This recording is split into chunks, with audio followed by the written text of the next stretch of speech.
Good afternoon all. आज आपण आपल्या या सेशनच्या एक महत्त्वपूर्ण सभेकरता इथे जोडलेलो आहोत. तुम्हाला माहीतच आहे की विद्यार्थी जीवनामध्ये शिक्षण घेत असताना अनेक समस्या विद्यार्थ्यांना म्हणजे आपणास भेडसावत असतात आणि या समस्यांचं निराकरण करण्याकरिता आपल्याला कोणीतरी आपला माणूस जो आपल्याला मदत करू शकेल अशा व्यक्तीची आवश्यकता असते. आणि हा उद्देश समोर ठेवून प्रत्येक महाविद्यालयामध्ये जे विद्यार्थी आहेत त्या विद्यार्थ्यांच्या मार्गदर्शनाकरिता एका मेंटॉरची नेमणूक केल्या जात असते. हा मेंटॉर आपल्या मेंटींना म्हणजे आपल्यासारख्या विद्यार्थ्यांना त्यांच्या विद्यार्थी दशेमध्ये विद्यार्थ्यांना भेडसावणाऱ्या विविध समस्यांना कसे तोंड देता येईल याबद्दल वेळोवेळी मार्गदर्शन करत असतो. यातलाच एक भाग म्हणजे माझ्याकडे नेमून दिलेले आपण जे विद्यार्थी आहात त्या विद्यार्थ्यांना सध्या परिस्थितीमध्ये ज्या कोणत्या समस्या असतील त्या समस्या तुम्ही माझ्याबरोबर बोलायचं आहे आणि त्या समस्यांचं निराकरण मी एक पालक म्हणून करणार आहे. तरी ज्या विद्यार्थ्यांना कोणत्याही प्रकारचे काही प्रश्न असतील, काही समस्या असतील, या समस्यांची उकल तुम्ही माझ्या पुढे करायची आहे आणि मी या भेडसावणाऱ्या समस्यांचे निराकरण करण्याचा इथे प्रयत्न करणार आहे. तर माझं तुम्हाला एक रिक्वेस्ट आहे की तुम्ही तुमच्या ज्या काही सध्या परिस्थिती तुम्हाला या महाविद्यालयीन जीवनामध्ये काही समस्या उद्भवत असतील तर त्या तुम्ही माझ्याशी शेअर करायच्या आहेत. मी तुम्हाला त्याचं सोल्युशन आज सांगणार आहे. तर आपण आपल्या समस्या माझ्यापुढे प्रस्तुत कराव्या. मला वाटतं की तुम्ही फार सुजाण आहात आणि तुम्हाला कदाचित कोणत्याही समस्या नाहीत असं तुम्हाला वाटत असेल. पण मी एक प्राध्यापक किंवा एक टीचर, एक मेंटॉर म्हणून ज्यावेळेस तुम्हा सर्वांचा अभ्यास करतो त्यावेळेस माझ्या लक्षात येतं की काही प्रमुख अशा समस्या विद्यार्थ्यांना नेहमी भेडसावत असतात आणि या समस्यांच्या संदर्भात काही प्रयत्न माझ्याकडून करता यावेत म्हणून मी नेहमीच प्रयत्न करत असतो. या ज्या समस्या आहेत, ज्या मला नेहमी विद्यार्थ्याच्या दृष्टिकोनातून महत्त्वाच्या वाटतात, त्या समस्या घेऊनच मी तुमच्याशी हितगुज करणार आहे. विद्यार्थी जीवनामध्ये सर्वात प्रमुख आणि महत्त्वाची अशी समस्या जर कोणती भेडसावत असेल तर ती आहे शैक्षणिक समस्या. आता तुम्ही म्हणाल की शैक्षणिक समस्या म्हणजे एज्युकेशनल प्रॉब्लेम हा काही समस्या नाही सर.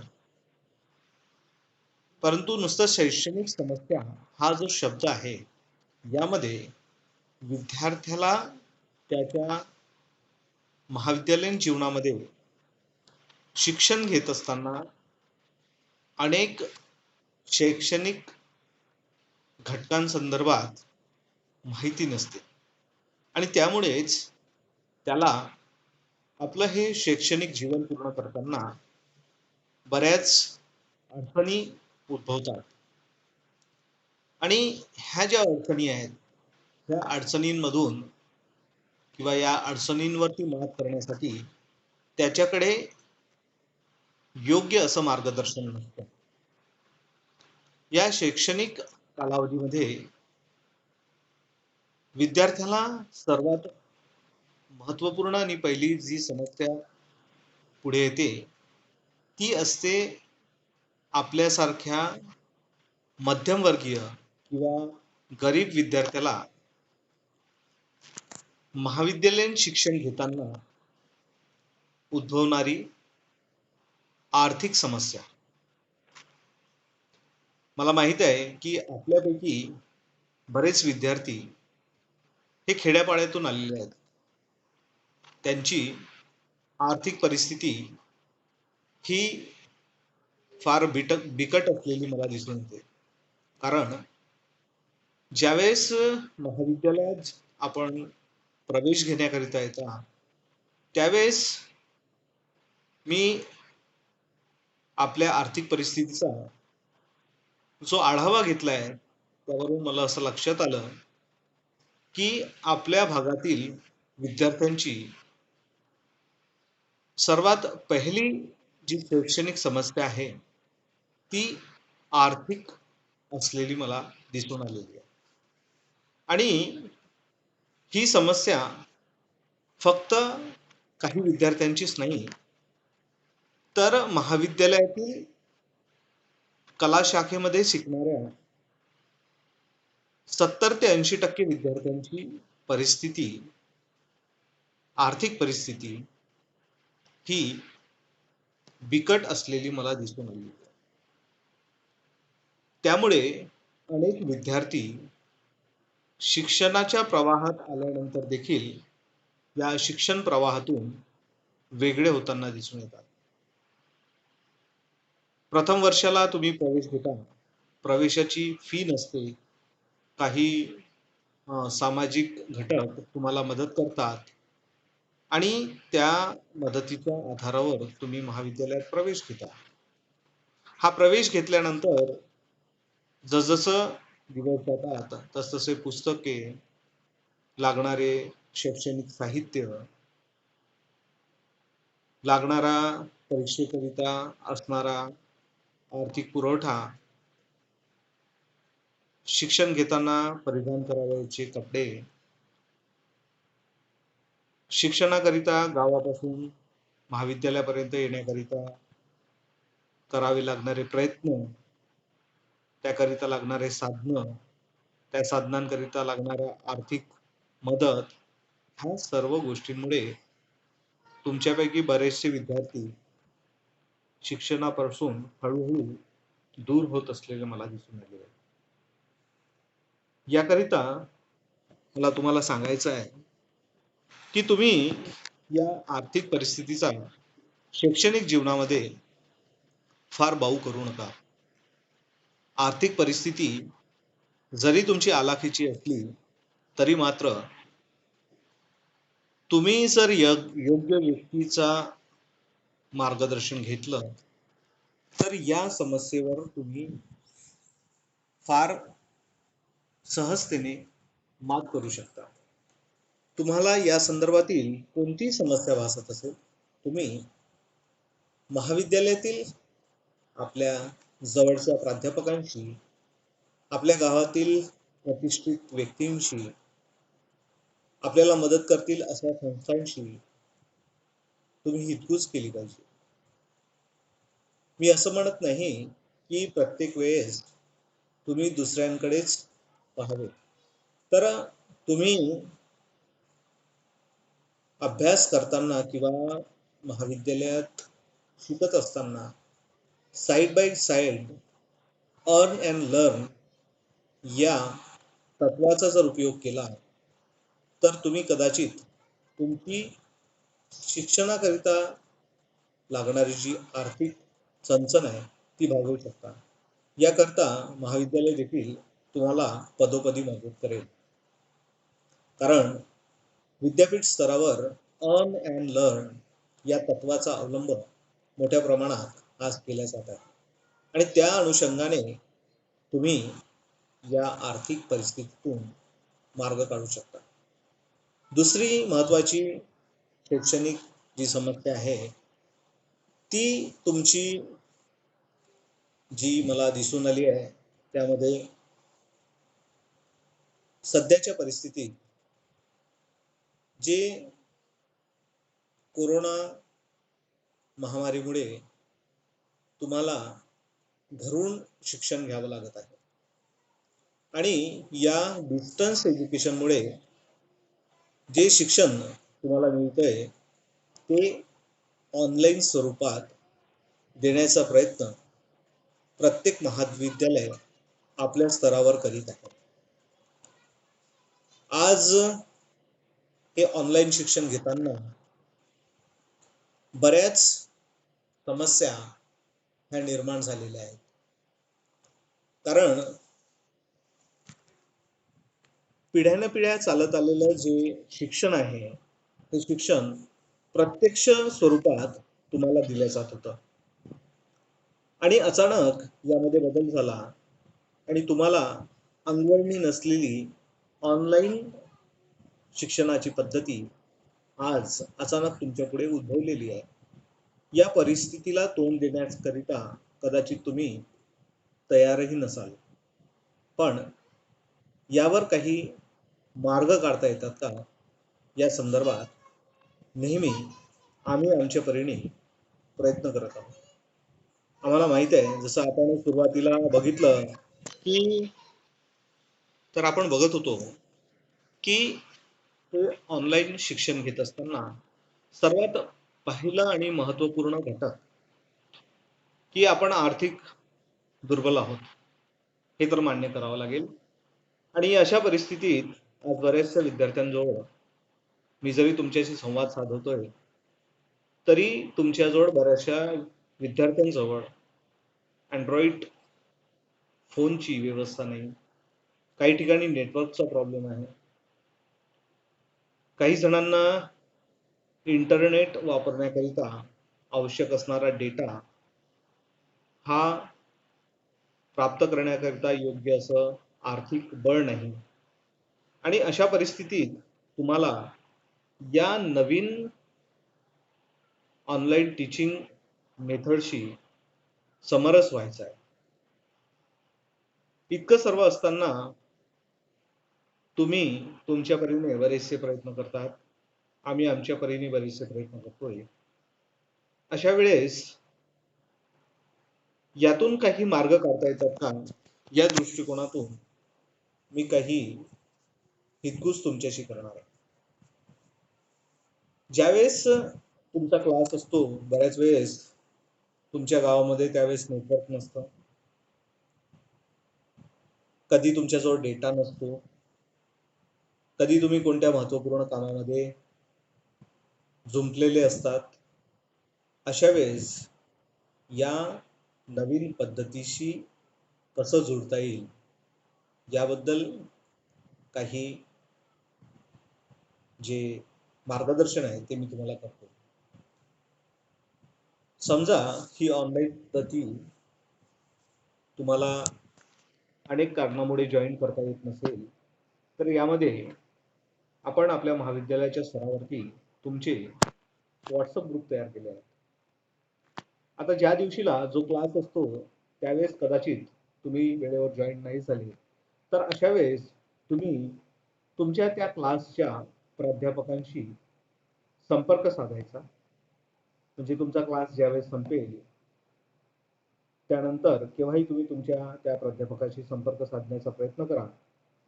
त्यांना रिक्वेस्ट करा की तुम्ही जो क्लास घेतलाय सर त्या संदर्भातील काही शैक्षणिक साहित्य जे तुम्ही घरबसल्या अभ्यास करू शकता असे साहित्य आम्हाला द्या किंवा तुम्ही शिकवलेला जो काही भाग आहे त्याची जर काही व्हिडिओ क्लिप असेल, त्याची काही लिंक असेल, ती आम्हाला द्या. तुम्ही शिकवलेली जी काही अध्ययन सामुग्री असेल, ज्यामध्ये पीपीटी असतात, असे काही अध्ययन साहित्य तुम्ही आम्हाला द्या. ज्याचा उपयोग आम्ही आमच्या सवडीनुसार जेव्हा आमच्याकडे इंटरनेट असेल, जेव्हा आमच्याकडे डेटा असेल, जेव्हा आमच्याकडे वेळ असेल, त्यावेळेस तो आम्ही रिवाईज करू किंवा त्याचा अभ्यास करू. जरी तुम्ही प्रत्यक्ष त्यावेळेस ऑनलाईन क्लासला उपस्थित नसाल, तर तुम्ही अशा पद्धतीने तो तुमचा राहिलेला शैक्षणिक भाग कालांतराने अभ्यासू शकता. हे एक यावरचं चांगलं सोल्युशन मला वाटतं. तुम्ही या अनुषंगाने प्रयत्न करावेत. तर ऑनलाईन टीचिंगच्या संदर्भात तुमच्या काही समस्या असतील, तर तुम्ही मला कॉमेंट करून सांगाल आपल्या व्हॉट्सअप ग्रुपवरती, की सर आणखी आम्हाला काही समस्या आहेत, त्यांचं देखील आमचं निरसन करावं. परंतु मला ज्या प्राथमिक ज्या समस्या वाटल्या आहेत, ज्यामध्ये तुमचं internet connection, data problem, Android मोबाईलचा प्रॉब्लेम, या ज्या काही समस्या आहेत, या अनुषंगाने तुम्हाला शिक्षकांनी शिकवलेला घटक जर त्यांनी शिकवल्यानंतर तुमच्या व्हॉट्सअप ग्रुपवरती जर त्यांनी शेअर केला, तर तो तुम्ही तुमच्या सवडीनुसार तुम्हाला जेव्हा किंवा शक्य होईल त्यावेळेस तुम्ही तो अभ्यासू शकता. त्याच्यानंतर तुमचा जो पुन्हा एक महत्त्वाचा शैक्षणिक घटक आहे, तो आहे तुमचं करिक्युलम किंवा सिलेबस. आता बऱ्याचदा असं होतं, की जो तुम्हाला वर्षभराकरिता किंवा सेमिस्टरकरिता जो कोणता सिलेबस किंवा अभ्यासक्रम नेमून दिलेला असतो, तो बऱ्याचदा दिलेल्या कालावधीत पूर्ण होईल याची शक्यता कमी असते.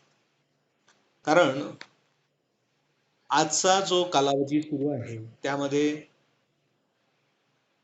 या कोविड-19च्या काळात ऑनलाईन पद्धतीने आम्हाला शिक्षण द्यावं लागतंय आणि तुम्हाला घ्यावं लागतंय. अशा वेळेस अनेक ज्या समस्या आहेत, त्या समस्या निर्माण झाल्या आहेत आणि त्यामधून असं दिसून आलं, की सिलेबस किंवा करिक्युलम अभ्यासक्रम हा वेळेत पूर्ण होईल की नाही होईल आणि होत असेल तर किती विद्यार्थ्यांना त्याचा लाभ होतोय, तुमच्यापैकी किती विद्यार्थी या संपूर्ण प्रक्रियेमध्ये सहभागी होत आहेत आणि त्यांना पूर्ण अभ्यासक्रम प्रत्यक्षरित्या अभ्यासता येतोय. ज्या पद्धतीने ऑनलाईन मेथड सुरू आहे, त्यामध्ये बऱ्याचशा विद्यार्थ्यांचा जो सहभाग आहे, हा सहभाग कमी दिसून येतोय आणि त्यामुळे काही विद्यार्थी जे या ऑनलाईन शिक्षणामध्ये सहभागी होत आहेत, त्यांचा अभ्यासक्रम ते पूर्ण करून घेतील. पण जे विद्यार्थी प्रत्यक्षात उपस्थित राहून हा अभ्यासक्रम पूर्ण करू शकत नाही, अशा विद्यार्थ्यांसाठी माझं एक म्हणणं आहे, की त्या विद्यार्थ्यांनी आपल्या अभ्यासक्रम पूर्ण करण्याच्या दृष्टिकोनातून आपले जे काही वर्ग शिक्षक आहेत, जे काही तुमचे विषय आहेत, त्या विषयांचे जे शिक्षक आहेत, त्या शिक्षकांशी संपर्क साधून त्यांच्याकडील अध्ययन सामुग्री किंवा तुमचा जो काही सिलेबस आहे, त्या सिलेबसला अनुसरून असणारे जे काही नोट्स आहेत, हे नोट्स तुम्ही ऑनलाईन अथवा ऑफलाईन प्राप्त करण्याचा प्रयत्न करा. त्यांना रिक्वेस्ट करा, की सर माझे ऑनलाईनचं शिक्षणातील जे काही प्रॉब्लेम आहेत, ते प्रॉब्लेम मी पूर्ण करू शकत नसल्याने किंवा सोडवू शकत नसल्याने मला ऑफलाईनमध्ये किंवा इतर कोणत्या माध्यमातून जर आपण शैक्षणिक साहित्य पुरवलं, अभ्यास साहित्य पुरवलं, तर मी योग्य पद्धतीने अभ्यास करून माझा जो काही सिलेबस आहे, हा सिलेबस पूर्ण करेल आणि परीक्षेकरिता जे काही मला अभ्यास करायचा आहे, तो अभ्यास पूर्ण करेल. तर कोर्स रिलेटेड किंवा सिलेबस पूर्ण करण्याच्या संदर्भातील तुम्हाला जी काही समस्या असेल ती तुम्ही तुमच्या विषय शिक्षकांशी बोलून दाखवा. त्याकरिता त्यांना मदत मागा. त्यातून बरेचसे तुमचे प्रश्न सोडवले जातील. विद्यार्थी जीवनामध्ये आणखी एक महत्त्वाचा जो प्रॉब्लेम असतो तो असतो परीक्षेच्या कालावधीत त्यांना परीक्षेला समोर जाताना अनेक ज्या समस्या असतात त्या समस्यांना तोंड द्यावं लागतं. विद्यार्थी जीवनामध्ये सर्वात महत्त्वाचा जर कोणता भाग असतो तो असते एक्झाम, ती असते परीक्षा. आणि या परीक्षेच्या कालावधीत प्रत्येक विद्यार्थी प्रचंड स्ट्रेसमध्ये किंवा मानसिक स्ट्रेसमधून, मानसिक प्रभावातून जात असताना आपल्याला दिसून येतो. तर या परीक्षा कालावधीत तुम्ही कोणत्या गोष्टी केल्या पाहिजेत ज्याच्यामुळे तुम्हाला तुमचं परीक्षेचं प्रिपरेशन योग्य पद्धतीने करता येईल.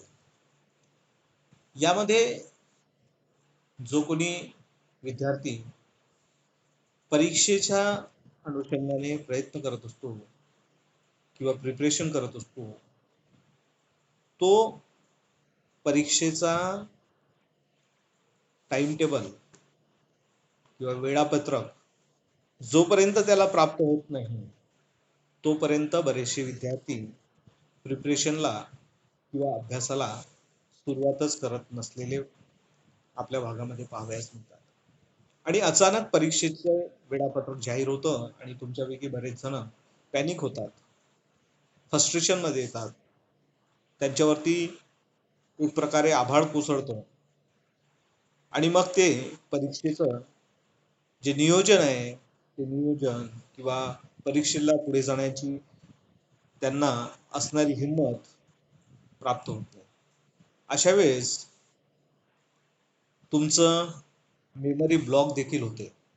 म्हणजे तुमचा माइंड पूर्णतः ब्लॉक होतो की आता करायचं काय, परीक्षा आली, उद्यापासून पेपर आहेत, मी तर अभ्यास केलेला नाही, आता मी काय करावं. यासाठी म्हणून तुम्ही एक गोष्ट लक्षात घ्या की मागील काही कालावधीपासून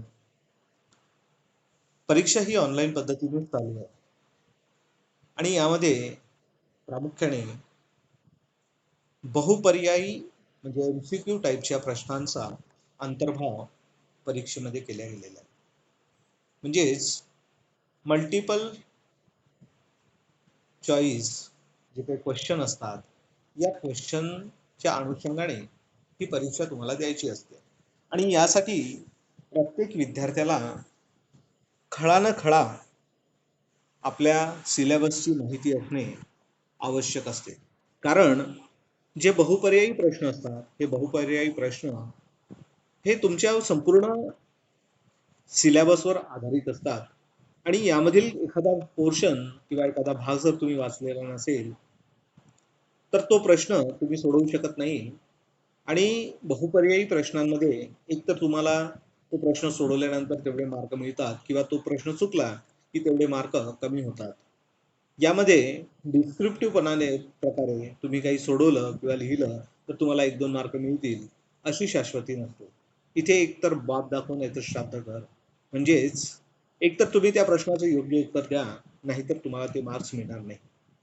याकरिता म्हणून तुम्ही आपला जो आताचा कालावधी सुरू आहे परीक्षेच्या अगोदरचा, यावेळेस तुम्ही तुमच्या सिलेबसला अनुसरून असलेले जे नोट्स मी तुम्हाला सांगितलंय की तुमच्या टीचर्स कडून ते प्राप्त करा आणि त्याला व्यवस्थित वाचा.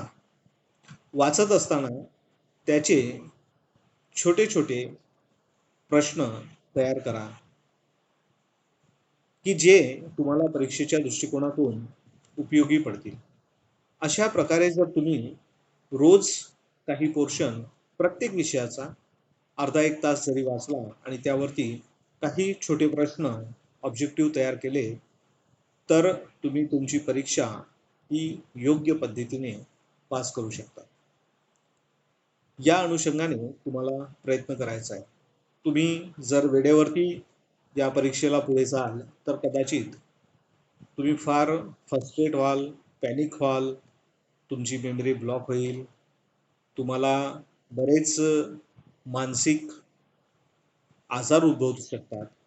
तर यासाठी तुम्ही वेळेचा सदुपयोग करून फावल्या वेळामध्ये मधातून आपला अभ्यासक्रम वाचा, त्यावरील बहुपर्यायी प्रश्नांचा अभ्यास करा, तर तुमची परीक्षा योग्य पद्धतीने तुम्ही देऊ शकता.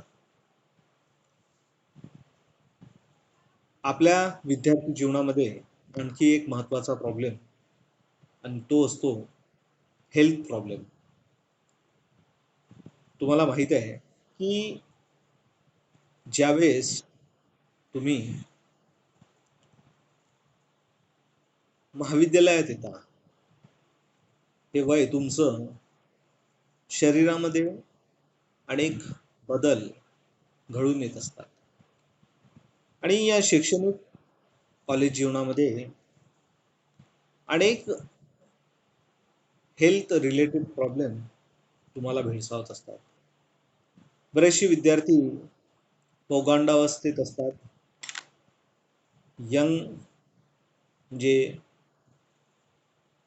जस्ट त्यांना 18 वर्षे पूर्ण झालेली असतात. त्यांच्या शारीरिक अनेक बदल सुरू असतात, मानसिक अनेक बदल सुरू असतात आणि अशा परिस्थितीत काही मेंटल प्रॉब्लेम्स, काही फिजिकल प्रॉब्लेम्स, काही सोशल प्रॉब्लेम्स, असे अनेक प्रॉब्लेम्स तुम्हाला भेडसावत असतात. याकरिता या कालावधीत तुम्हाला तुमच्या हेल्थवर भर देणे आवश्यक असते. या काळात तुम्ही योग्य असा आहार घेणे, योग्य असं व्यायाम करणे, योग्य अशा सवयी लावणे, चांगल्या सवयींचा आत्मसात करणे, वाईट सवयींपासून दूर राहणे, अशा अनेक घटकांना तुम्हाला आत्मसात करावं लागेल. होतं असं की या कालावधीत तुम्ही अनेक जणांच्या संपर्कात येता. अशा वेळेस तुम्हाला काही व्यक्तींबद्दल आकर्षण निर्माण होतं आणि त्यामधून बऱ्याचदा माणसाच्या हाताने चुका होताना दिसून येतात. ह्या चुका होऊ नयेत म्हणून योग्य असं मार्गदर्शन तुम्ही आपल्या पालकांकडून, आपल्या मित्रांकडून, तद्वतच आपल्या शिक्षकांकडून घेणे आवश्यक आहे. आणि हे घेत असताना कोणत्याही प्रकारचा तर अशा प्रकारचे अनेक मानसिक म्हणजे हेल्थ रिलेटेड अनेक प्रॉब्लेम तुम्हाला भेडसावत असतात.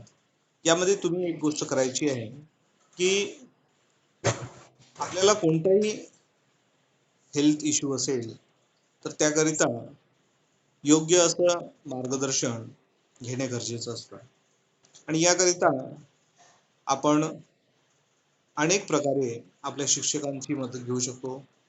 आपल्या आजूबाजूच्या तज्ञ व्यक्तींची मदत घेऊ शकतो. ज्याद्वारे तुम्हाला येणारा जो काही ट्रेस असतो, तुम्हाला तुमच्या जीवनामध्ये होणारे जे काही बदल असतात, तुमच्या हेल्थमध्ये होणारे जे काही बदल असतात किंवा तुमचे जे मानसिक जे काही बदल होत असतात, या गोष्टींचा योग्य असा अभ्यास करून त्यातून अनेक मार्ग काढता येतात. मी या ऑनलाईन प्लॅटफॉर्मवरती कदाचित तुमच्याशी जास्त त्याबद्दल बोलणार नाही. तुम्ही प्रत्यक्ष माझ्याशी केव्हाही भेटून या संदर्भाने आपण वार्तालाप करू शकतो. याचबरोबर काही कॉमन तुमचे इश्यू असतात किंवा काही कॉमन समस्या असतात, ज्यामध्ये जसं तुमच्याशी मी बोललेलो आहे की कोणाला आर्थिक समस्या असतात, कोणाला काही सामाजिक समस्या भेडसावत असतात, घरून कोणाला शिक्षण घेण्याकरिता बाध्य केलं जात असतं. कधी विद्यार्थिनींना कॉलेजपर्यंत येताना जाताना रस्त्यांमध्ये काही खोडसार व्यक्तींद्वारे बाधा पोचवल्या जात असते. कधी प्रवास करताना एकट्यात काही अनुचित प्रकार होण्याचा धोका संभवतो. याचबरोबर बऱ्याचदा आपल्यामध्ये काही व्यसन लागण्याच्या बऱ्याचशा समस्या तुम्हाला भेडसावत असतात. तर या ज्या सर्व समस्या आहेत, या समस्यातून मार्ग काढण्याकरता तुम्हाला मी वेळोवेळी मदत करेल. तुमच्या या संदर्भातील काही समस्या असतील, तर त्या तुम्ही माझ्याशी प्रत्यक्ष अथवा अप्रत्यक्षरित्या कोणाच्या मार्फत किंवा प्रत्यक्ष स्वतः भेटून त्या आपण जाणून घेऊ. त्या मी निवारण्याचा प्रयत्न करील. तुम्ही एक गोष्ट लक्षात घ्या की या तरुण वयामध्ये माणसाला अनेक गोष्टीचं आकर्षण असतं आणि त्यातून अनेक चुका घडत असतात.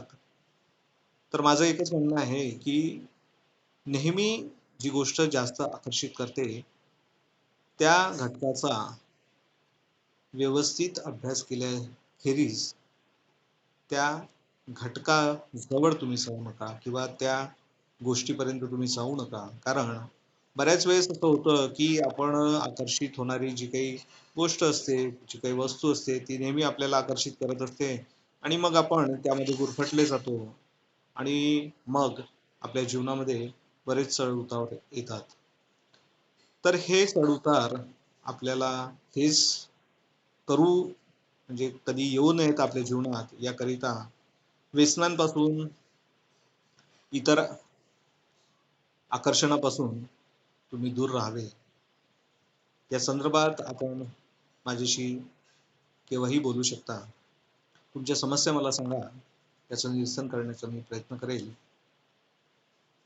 हे तुमचं लाईफ अत्यंत मोहक आणि अत्यंत सुंदर असं लाईफ असतं.